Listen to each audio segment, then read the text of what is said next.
If you've ever wanted to start a numbered list at a different number in Microsoft Word, you're in the right place. This is a super useful trick when you're working on reports, outlines, instructions, or any document where your numbering needs to match a specific order instead of always starting at 1. And the good news is, once you know where to click, it only takes a few seconds. If this video helps you out, make sure to hit like and subscribe for more quick Microsoft Word tutorials. Alright, let's jump in.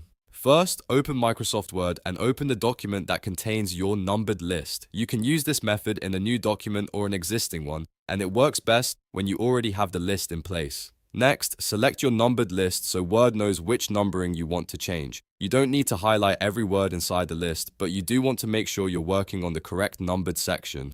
Now move to the number where you want the change to begin. Right-click directly on that number. This is important because right-clicking the number itself opens the numbering options you need. From the menu that appears, click Set Numbering Value. This is the command that lets you manually control the starting point of your list. Once the numbering settings open, you'll see options like Start New List or Continue from Previous List. If you want the list to begin fresh at a different number, choose Start New List. If you want it to keep the flow from an earlier list section, choose Continue from Previous List. After that, look for the Set Value to field.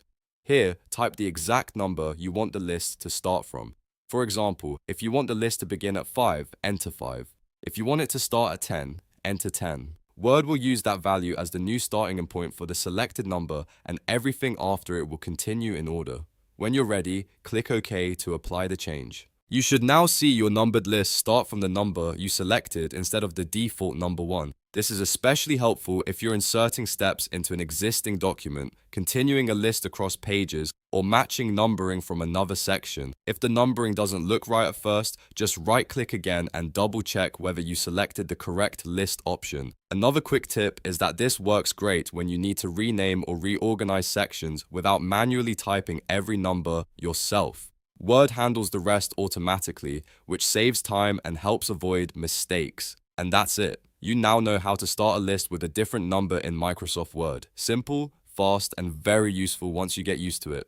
If you found this tutorial helpful, please like this video, subscribe to the channel, and turn on notifications so you don't miss more easy Microsoft Word tips and tricks. Thanks for watching, and I'll see you in the next one.